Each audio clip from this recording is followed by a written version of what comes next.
All right, welcome back to 3 in the Key, brought to you by Fine Bet. Me and two of the coolest dudes in sports journalism break down the NBA from matchups to social media shade to fashion. I'm Daniel Tran. Joining me is Henry Curry, a.k.a. Henny Curry in Southern California.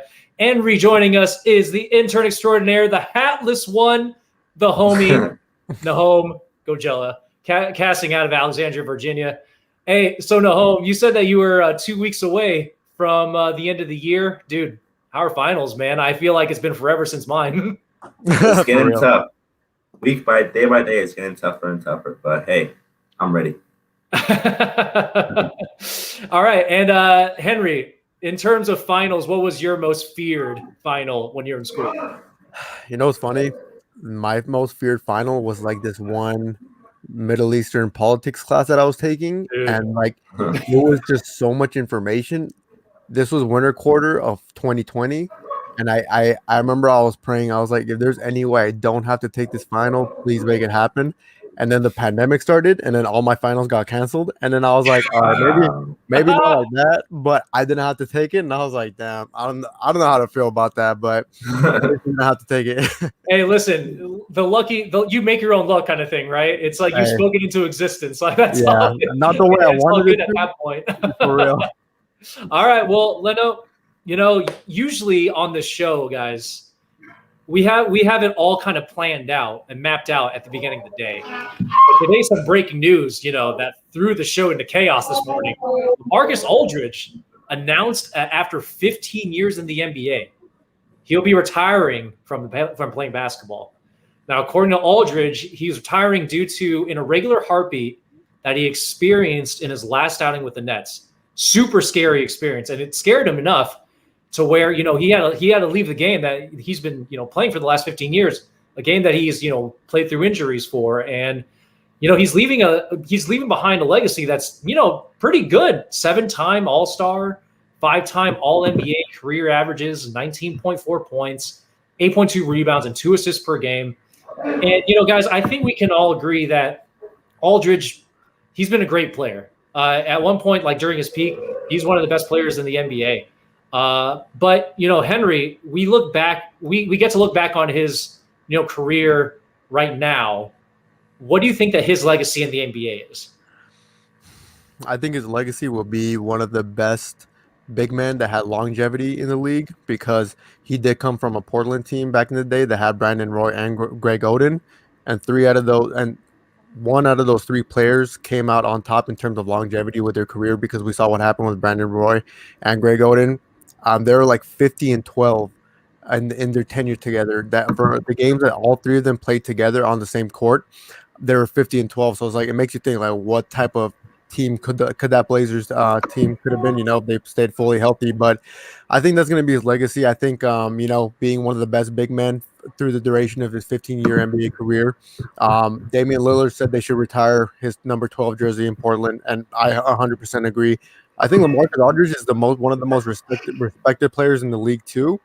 I've never heard anybody talk down about him, and anywhere that he's gone, he's been such a consistent player. And it's sad to see, because I wanted to see him win a ring before his career, and he had the opportunity with the Nets, but health over anything. And I think we all learned that at this point. Like, he said he's doing this for himself and for his family, so props to him. We saw this happen similarly to Chris Bosh with the blood clots. So I'm like, let a player that wants to decide to like actually live longer in their life than put basketball first and everything. He's making the right decision. I know every fan feels the same way, but the home, like, what do you think about their LaMarcus Aldridge abrupt retirement? I was shocked. I remember this morning around like 12, I saw it at first, but I thought it was just a random joke I saw on TikTok. But like, I saw it again on Twitter, and I'm like, what the, like, this is for real. And just like so random, because I remember Stephen A. Smith calling him out yesterday for missing the Philly game. He was like, LaMarcus Aldridge taking a vacation randomly, and now it just comes back around that he just is going through this medical condition. And just like, wow. And yeah, I just feel bad for him, but yeah, health comes first. And for him, I was like, his career, 7-time All-Star, 2-time second-team NBA, and 3-time third-team NBA. Like, he's just always been a durable player. He got drafted in 2006, and he's still here from 2021, or Yeah. So he's just a durable player, respected guy in the locker room, and consistent. Yeah, I mean, this was his shot. It's like in terms of a championship, like we've seen him put up like pretty gaudy numbers from that center/power forward position. But in terms of team success, this was going to be his time to actually make that run, like make that deep run to NBA final. And it's just sad that when in the right situation now, he's not going to be able to make that run. And if all the players that have come through the NBA, he's definitely one that had earned that right to be able to kind of dictate where he was going to go. And, everybody, like when he was leaving the Spurs, nobody really batted an eye that he was going to go to a contender because he earned that right to, be ring chasing. And like, I think everybody kind of recognizes that. And, in terms of where we stand now with his place in NBA history, he's one of 25 players that have scored 19,000 plus points. I mean, he's only about 50 points away from 20,000. Like that's how close he was. And then, about 8,500, like 8,500 rebounds. So, I mean, only one of 25 players to do so. Like Henry, do you think he's an MVP or a Hall of Fame guy? I want to say yes, but I know there's so many things that will put him like that would have him just there, but just not quite make the cut. But man, even DeJounte Murray, when he tweeted out, wishing the best of luck to LaMarcus Aldridge, he was saying like he had a Hall of Fame career, and I'm like, I don't disagree, I don't disagree, but I know there's like other analytics or analysts and stuff that would disagree because of numbers and accomplishments and individual accomplishments, like outside of his All NBA career and like almost reaching 20,000 points, and his 7 All-Star appearances. They're going to talk about championships, blah blah blah. Steve Nash doesn't have a championship. There's other guys of that realm of great players that retired without a ring. Vince Carter doesn't have a ring that we consider like Hall of Fame players because they made their staple in the game. And I think LaMarcus Aldridge deserves it. If he's going to go out like this, we know it's not his fault, but I think he left it all out on the court, especially nearing the end of his career. We knew what he can do, especially during his prime when he's averaging like 23 points per game with the Blazers. I would say yes. I don't know about you guys. I hope he gets an All-Star nod, even if he's just nominated, just to be able to be mentioned with those type of players. I think it'd be great, especially for a guy like LaMarcus Aldridge. He's one of those guys that you just root for anywhere he goes to. So what do you guys think? So Nahum, yeah, like I kind of want to like give you a little bit of information. Basketball Reference right now has about 50-50 shot whether he makes it to the Hall of Fame or not. What side of that 50% do you think like he will fall under? Like whether it be, and I know for me, he's definitely not first ballot, but eventually he might get there. So like where do you kind of think he will fall in that 50-50? I think he will make it. I think he should definitely make it. And like he said, not first ballot. I mean, it'll probably take a couple years for him to get in, but I think his stats speak for himself. I mean, he had a bunch of consistent years in Portland, and even in San Antonio, he made it to the second round, and I think they made it to the Western Conference Finals a couple times. So he led a team. He led 2 teams to conference finals and to playoff runs. And not everybody can win a ring. Not everyone can go to the finals. It's only one ring given out each year. So I think people are going to understand that. And just the overall story, like what happened here, I think definitely. Yeah, I mean, like I'll play devil's advocate here. So for me, LaMarcus Aldridge, unfortunately, will be, I don't know, probably kind of pushed aside because he's at the end of this era where, big men are playing in the post, back to the basket kind of basketball. I mean, he was a monster in the mid-range, like monster mid-range player. But that's not the way that the game is played in this era. He's kind of like the product. He was kind of like playing in the wrong era. Like if he played in the 80s, this guy's game would have been like totally appreciated. But he, Marcus Aldridge, he kind of played in that transition between, the huge 3 balls and, it's a faster game now than, it was when he first came in the league. And unfortunately, like even though he's 1 out of 25 with 19K and 8,000 rebounds, I feel like it'll take at least 10 to 15 years before people actually talk seriously about LaMarcus Aldridge being in the Hall of Fame. And I think what will happen is that the story of, the irregular heartbeat will come up. and they all say, his career, even though it was 15 years in, got cut short. And, if he was if he was in a better situation, he would have been more successful. And, I think that for me, the Hall of Fame, it has to be the greatest of the great, right? That's my opinion. The cutoff has to happen somewhere. And unfortunately for me, Aldridge is right on that bubble. And I can recognize Aldridge's greatness by saying that, he was great, but not one of the greatest, and therefore Hall of Fame might not be in the cards for him. That's just where I'm coming from. I don't know how you guys feel about that, though. I agree with you. Like, if there's a certain cutoff line, it would be LaMarcus Aldridge, because it's just like outside of his own, statistical achievements, he's, he's never won a ring, and I know that plays a huge factor in terms of of legacy and being inducted into the Hall of Fame. But outside of that too, it's just like, you make a great point. If there is that cutoff line, it will be LaMarcus Aldridge. You can make a case of people will make their case as into like white players like Carmelo Anthony don't deserve to be in the Hall of Fame, but sure. he's like he will be. he will be, because you know why? He's right above that cutoff line. Yeah, because of his own individual success that he's had, in his Denver Nuggets days and in his Knicks days, because he led a team. He was the main piece of those certain teams. LaMarcus Aldridge wasn't, because he had Brandon Roy around him, Damian Lillard. He was never the Spurs centerpiece. He was definitely not a centerpiece for the Nets. So it's just that's going to be a factor. Like, this guy was never the guy on that team. So you bring up a great point, but just to, because of the situation, it's something that I would, obviously get him to be considered. But we know how all this works and stuff, the voting and everything. Just hopefully, man, we'll see what happens. Yeah, and we'll just end it off by saying, good luck for, thank you for 15 years in the NBA, and get healthy, dude. Like, you earned it. Like there's nobody that says that he probably should be forcing himself, because he's had 15 great years in the NBA. So, congratulations on a great career. Okay, so another thing that happened this week that I wanted to touch on was, the Defensive Player of the Year all of a sudden came into discussion because, Ben Simmons. I'm not a big Ben Simmons guy by any stretch of the imagination, but for me, a little Rudy Gobert slander never hurt anything for me. So, in addition to being a Rookie of the Year candidate, like he is every year, Simmons is in the running for Defensive Player of the Year this year, and Doc Rivers called him a lock to win the award, which is wild to me. So, in the media, he said that he respects Gobert's ability on defense, which he should, but he doesn't guard every position like Simmons can. That's his argument for his own candidacy.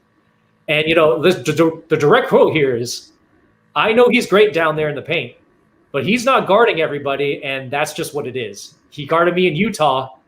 I had 42, and apparently I'm not a scorer, which is one of the great quotes of this season, to be honest with you. And he's not wrong. He takes on the challenge of guarding the best player on the opposing team every night, where Gobert, he just kind of parks himself in the paint, where he's very effective. I mean, that's where they have him, and that's where that's what his job is, and he's really good at that job. So let's take a look at Ben Simmons and the numbers for his candidacy. 3rd in defensive win shares, 8th in steals per game, 10th defensive box plus minus, 6th defensive rating, and Philly. But I will say this: Philly's actually 0.8 points better in defensive rating with him off the court. So arguably, they're a better team with him off the court defensively. I'm just going to say that. So in terms of Defensive Player of the Year candidacy, what do you think, Henry? Like, do you think that it has a case here, because he is right? He is guarding the best player every single night. I think that's first of all, I love that quote, because I just saw that quote too, where he dropped 42 on Rudy Gobert's head.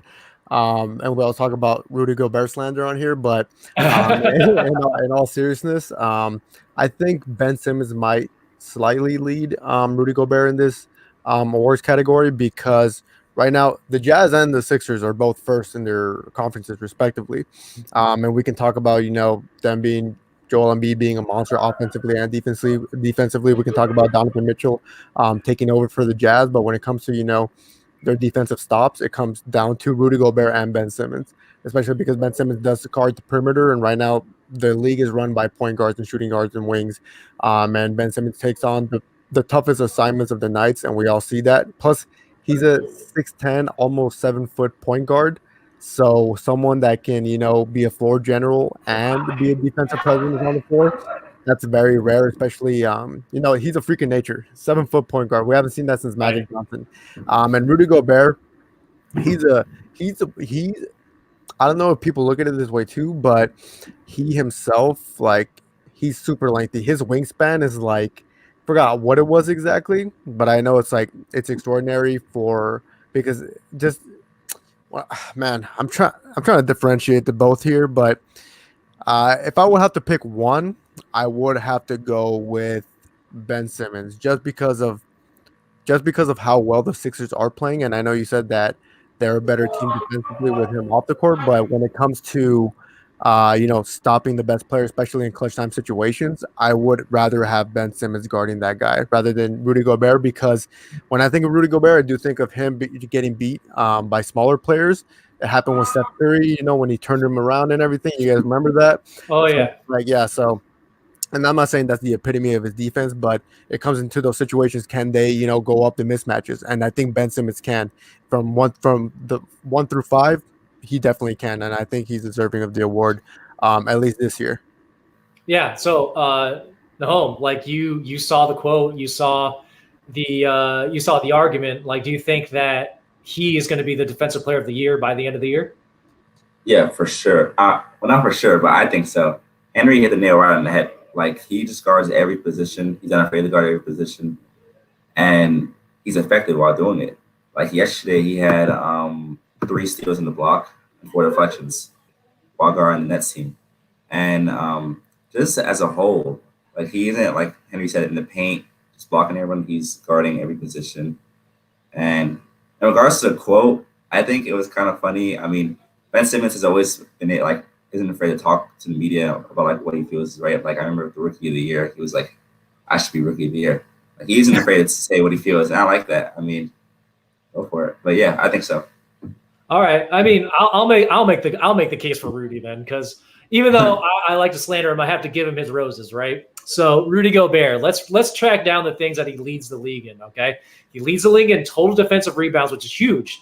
I mean, he wipes that board, and it's off to the races with the Jazz, right? That's important. Also leads the league in defensive win shares. That literally measures defensive impact, right? So for me, if he leads the league in those two things, I would say that as much as I don't want to see it, he deserves that award. And that's not even to mention, he's second in the league in blocks, 5th in defensive box plus minus, 2nd defensive rating, only behind Nerlens Noel. And Utah is 10.5 points better in defensive rating with him on the court. That's where the impact is. With him off the court, they're giving up, I think it's something crazy, 121. Something stupid in offensive rating. And the argument against him is that against the league's best bigs, he will overstreet, right? Because Embiid, Jokic, and Ben Simmons, he's dropped 40 on him, just straight up. They dropped 40 on him, so that's always going to be the big knock on him. But those are if those 3 players dominated him, the rest of the league could not. So I think that there is a level to his dominance, but in terms of the analytics and the stats, I don't think that there's any player that can really match up to what Rudy's been doing on the defensive end. In terms of other candidates for this award, the only other kind of serious contender would be Miles Turner, who leads the league in blocks, but we all know that he's not going to get the award because it's both Rudy Gobert and Ben Simmons that have this award by the short hairs. So Henry, if I were to tell you that, gun to your head, who would you pick to win Defensive Player of the Year? Who do you not who do you want to win, but who will win? I was gonna ask you a counter question actually, real quick. I was like, if in clutch time you bring up all the statistics, great. I'm looking at them right now too. In a clutch time situation, who would you rather have guarding your best player? Oh, yeah, like Ben Simmons for sure. Yeah, which is the weird thing, right? Yeah. We like Rudy Gobert is behind Miles Turner in blocks. He's behind Clint Capella in rebounds. Clint Capella actually leads the league with 14.2. The league leader in steals is Jimmy Butler with 2.1. And neither Ben Simmons nor Rudy Gobert, either even though he's a center, he's not within that defensive category. So those are like three things that I'm looking at right now. We can make a case for Miles Turner, but the Pacers are the Pacers, and they don't get a lot of attention. And they, he's behind two very notable players. Yeah. So, gun to my head, if I have to pick one, because of that factor of who do I want, especially come playoff time, who do I want guarding the best player in the opposing team? I will want Ben Simmons because he can guard 1 through 5. That's a And great standard. yeah, Great and standard. the fact that he can guard 1 through 5, especially when the league has expanded in terms of like centers are playing, in the perimeter more often. Who's big enough to guard those type of players now and keep up with them? Ben Simmons. Ben Simmons. Yeah, Rudy Gobert will get beat by smaller. He'll get beat by Damian Lillard. He'll get beat by even John Wall. Even John Wall's not even at his peak right now. He'll easily get beat by players like that in the perimeter. So like I guess that's the only contending factor right now because I feel like there's a lot of awards this season that can go one or either way. But in this one specifically, I would pick Ben Simmons just for that. I know you pick Rudy Gobert. Or actually, I don't know. At the end of the day, who would you want to win? I mean, I want Ben Simmons to win, but I think Rudy's going to win just solely based on national media. Like I don't know. Like I feel like Rudy's been kind of. I mean, he and the media don't really have like that great of a relationship. Yeah. Like he has like with everybody else. Like honestly, like he doesn't have a great relationship with anybody except the Utah Jazz. Like that's literally like the only people he has like good relationship with. So in terms of national media, maybe they side with him this time, just because of the analytics and how there's more focus on analytics. But I would love to see Ben Simmons win this award just because you're right. The standard is if at the end of the day you have this guy that you need to stop, who are you going to put on him? I'd rather have Ben Simmons on him than Rudy Gobert. Like Rudy Gobert, if the guy comes within, 6 feet of the paint, it's over. But, you send him out 15, 20 feet, that's Ben Simmons territory. And Ben Simmons can guard on the inside. So, I would love Ben to win. But I just think that everything that has happened so far in the season, all the numbers and everything, everything is in favor of Rudy. And I think that, national media writers, if they look at the numbers solely because they're covering other teams, like they're just going to look at the stats and, Rudy's up there. Rudy's got, top tier, a lot of things. So Nahum, like, what do you think? You make a really good point with the stats. Like, yeah, Rudy hasn't beat in most stats, but I'm going to have to go with Henry again. Me and him are agreeing a lot today. End of the game, who's going to guard the best player? Ben Simmons. Unless the player is like Shaq or something, but like it's a perimeter game now. And if I put Rudy on the perimeter, he's just going to be spinning around like he did with Steph Curry. Hey, yeah. I mean, hey, if we're going off that highlight, then yeah, I'd definitely rather have Ben Simmons. All right. So usually I love doing the news. I love doing headlines. And, the week ahead is kind of like, if we have time at the end, we'll do it. But today, I would love to talk about the week ahead because, not going to lie, this one is really personal to me. It's going to be the Celtics and Lakers tonight, the rivalry, 17, what is it, 17 championships for the Lakers, right? And what is it, 17 for the Celtics? Yes, sir.